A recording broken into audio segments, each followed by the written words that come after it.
Yes, they are. Welcome back. Well, we got Valentine's gift from the nice coaches. If anyone's a fan of the show, we have girls. Twice they've been on. These two broads, about 60, and what are they, 48? No, very sweet women. Kamal, please. Kamal from the Jerky Boys in with us right now in studio. Hello. Is that all you're going to do? You going to keep doing kisses? I heard today was Valentine's Day. Yeah. I was wondering if you got me a box of chocolates. Right here, yeah. These are eaten. Well, you're a regular Ryan Stiles with that improv. By the way, Artie, Governor Chris Christie called. He said that you should lose weight. Oh, yeah? I thought he called you because, you go over your favorite suit stores. This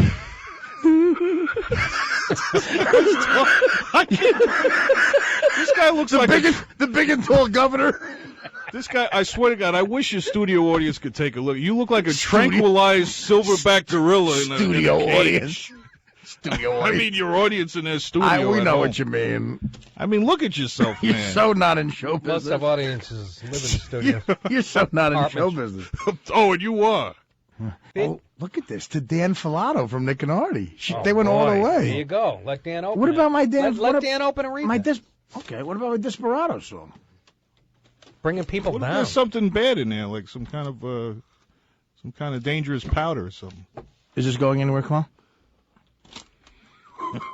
By the way, I'm happy you guys had me on Valentine's Day. As of course, the Mets had Bobby Valentine, Ellis Valentine, right. John Valentin. I don't know if that counts. Is this the bit you prepared? Yeah, this is a bit. Did you write this on the 59th Street Bridge? Over the way here, I said, let me make a bit about the Valentines that play for the Mets. Fantastic. Did you write this on the way over here? Or did you have a homeless guy do it for you? Did you write this on the 59th Street Bridge? It was either do this bit on the air or jump. Quite frankly, I think you made the wrong decision. Jesus Christ. No, wait a minute. I'm getting double teamed by two hacks. Dan and Nick, come on, stop. No, come on. To explain to some of the viewers and listeners who aren't over 60, Kamal was in a group 40 years ago called the Jerky Boys. That's a nice sweater you got. It looks kind of athletic looking. It's a Nick and Artie fleece, Kamal. It's amazing. His arms look like like when you get those sausages with the fat just popping out of the skin. I mean, it's rapid fire comedy tonight, man.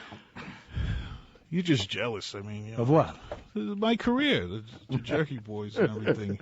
I know. I am. I was when I was at the port and you were handing out cassette tapes in Queens at a bar. It's funny how you used to pick them up for me. Now, Kamal used to go into bars and say, look, take this tape. I know a guy who's funny, and he's on it. And that's how me and Nick DiPaolo met. Jesus Christ, you sounded like a wounded dog. You know what's wounded is your spirit. Come on. No, that chair you're sitting on is wounded. Well, Artie does. Open a card. I want to see what I said. No, you know what? They did nothing. Huh? They assumed that you're just cold and aloof. Oh, is that Dear right? Artie, you love Nick. They got me right. Happy Valentine's Day Simple, to my but better it says half.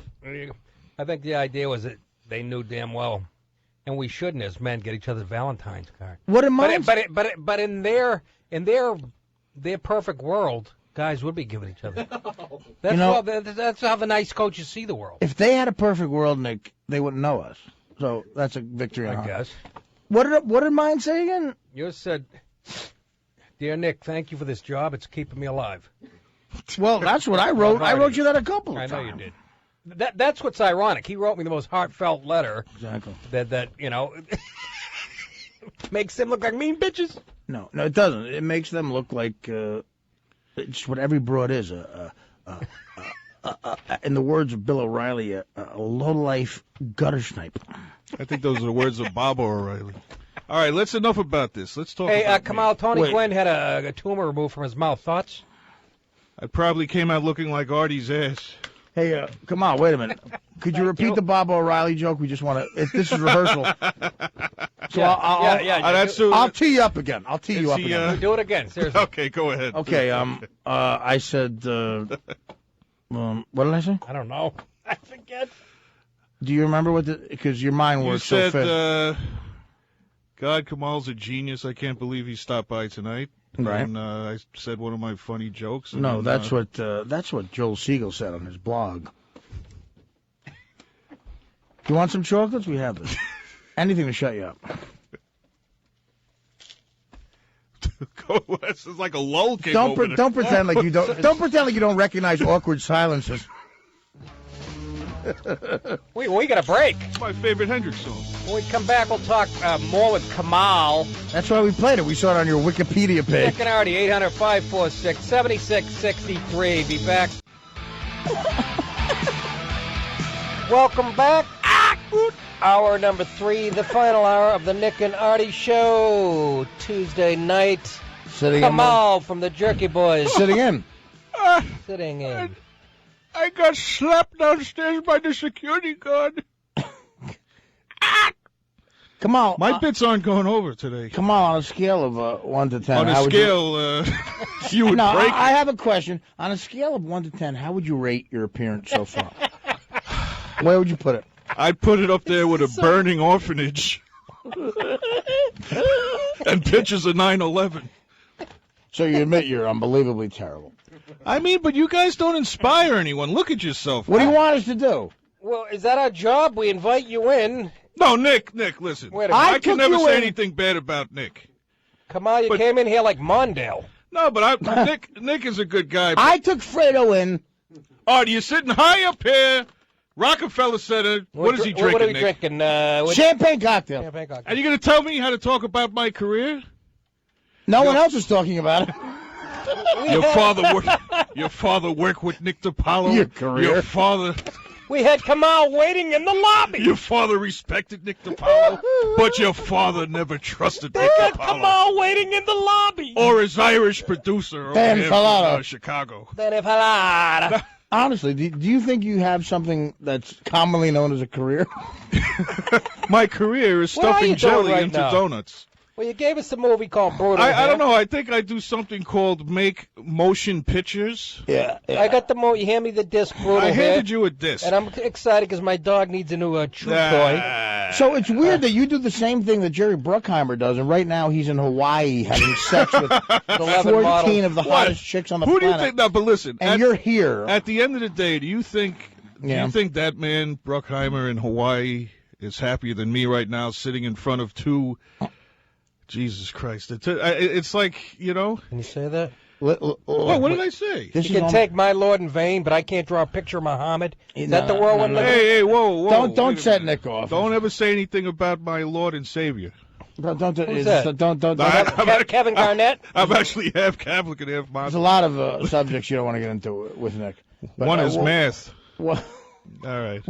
So what do you think is going on with your career? I mean, What I think is next to you, not much because you're a legend, you're a genius. thank you. Are you being sarcastic? Yes, I think you're a bum. I think you're the worst. Okay. I think I'm telling you, you're not funny. All right. You're That's an unfair assessment, I think. But you're ugly. yeah, well, that's fair. You're just mean. You're mean-spirited. Now, You're like a vicious Saint Bernard. how did you get so heavy? I mean, What? Look, dude. no, but man. I'm I'm telling you, man. Honestly, I know I'm heavy. I'm I'll not tell fat. you how. heavy. Okay. Valentines is every day for Kamal. Nick, I mean, honestly, how do you the look nice at it? coach, the nice coaches gave us chocolates in a heart-shaped box. They were on the panel for a second. Yeah, and I ate two. No, you ate half of the box within milliseconds. No. Admit you have a problem. Just admit it. It's just lies that come out of your mouth. That those two. Well, I'm talking about large what goes pieces in of your mouth, flesh. which is a lot of calories. He's a chocolate hog. He's a chocolate hog. We've learned two things. He's selfish, and he's a chocolate hog. Admit it. You're a chocolate hog. What do I have to do with that? That's your go-to thing? I don't know. Do you Is guys, that like your ace in the hole? You guys got some kind of weird little What? I don't know. Weird little show going on across No, the you got country. some kind of like Little Rascals thing going on. You know, like what is this? Rascals. You got Chubsy Wubsy over here. Kamal again, not making any sense. Kamal from the Jerky Boys, ladies and gentlemen. Kamal's struggling to get out of the hole he's dug. Called. He's got a movie called Brutal out. It saved the critics. I'll a tell lot you of what. typing. I will say this. I don't think a critic will ever waste his time with it, but if he does, No, wait, hold it. if he does, it'll be 4 stars. This is a fantastic movie, Brutal. And Can you say it a little bit more sarcastic and make people think you're lying? I'm not being sarcastic. You see what you do? No, it is. Dustin Diamond is in it. And he's Robin brilliant. Parrish from the Celtics, and who else? Mike Lookinglass. No, Todd Bridges. I had read that Robert Parrish was auditioning for projects, and I'm glad he finally got something. We're good ball club. Oh, you remember he goes, I'd like to apologize to my friends. Is that Robert My Parrish? family. Yeah, remember? No, you were a fantastic director because you summoned Robert Shaw. When Robert Parrish screwed up in the scene, you as his director went up and said, "Don't you worry about it, Chief. It won't be permanent." Kamal would yell, "Cut," and the actor would go, "My wrist." Please, cut my. Hey, you know what? Celebrating my second wife's To be a big Chinese fellow in the Knicks, he hit a 3-pointer at the last second. You interrupted my great impression from a mediocre one. Let's talk baseball.